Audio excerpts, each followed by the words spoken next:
No, Shelly Sandvold, okay? I had only met her like once, maybe twice. She calls me on the phone and she says, hey, the only reason we met was because I was gonna rent a townhouse from her, and David and I were actually like, well, if we're gonna get married, then we should probably get this lease in both of our names and then we can move in together. And so I was like, okay, so we both went and met this Shelly.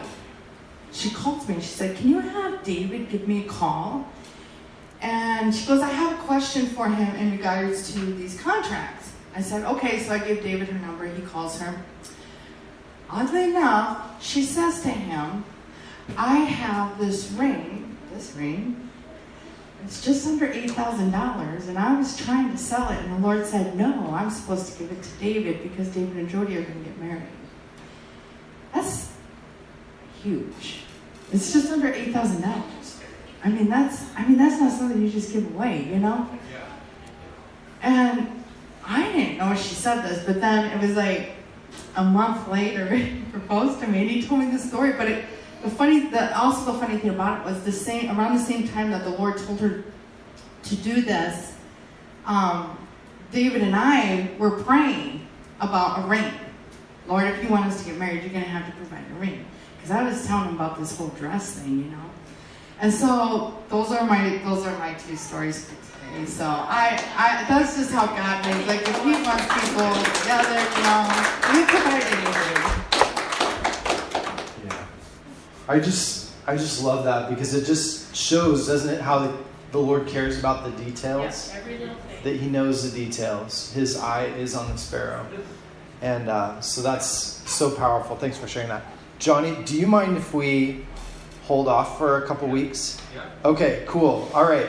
So we've got lots of stories. Johnny has several stories he wants to share. Cheryl has some stories that she wants to share. If any of you guys have any God stories, let me know. And we're going to do this again in a couple weeks. Now, next week, I'm super excited about, because Renee is going to share with us.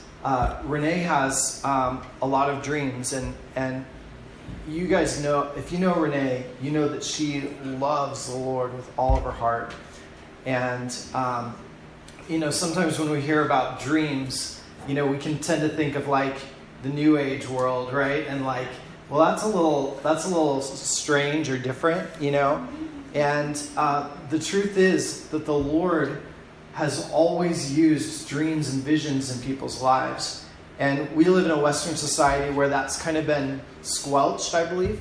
And, if you hear of believers in, the Middle East and places like that, or even unbelievers, you'll hear a lot about them having dreams of Jesus. And that's how the Lord reveals Himself to them. And so she's going to share with us what the Lord has shared with her through the Bible and her own experiences with dreams and visions specifically. So it's going to be super, super awesome. So yeah, good stuff. So were you guys encouraged today? Very much so. Good. So we're not going to do, like normally we have kind of like, kind of this set ministry time, but this is what I want to do. If you would like somebody to pray with you, we always want to offer that, right? So if you want prayer for anything at all, just come on up here, and most of you are prayer trained now, so if you see somebody come on up. That's right, Diane. Go ahead. Diane, right. She's the prayer warrior now. If you see someone come on up and pray with them, all right? And otherwise, I just want to encourage you let's just, have a little fellowship before we head out the door and just enjoy each other's company. And just a reminder that next week is potluck as well. So we'll hang out after service next week as well. So God, I thank you for this time. Lord, I thank you for your reminder of how you are present in our lives, how you are active in our lives. God, how you care about every detail, from broken down cars to wedding rings, Lord, to prayers that are answered in the lives of those that we love. God, let us take these to heart. Let them sink in, these stories. And Lord, I pray that this week, for those of us that we've lost, again, kind of that confident expectation of you at work in our lives, Lord, I pray that this week we will have stories to tell. Not stories from the past, but Lord, fresh stories of your work in our lives, even now, God. So just come in that way.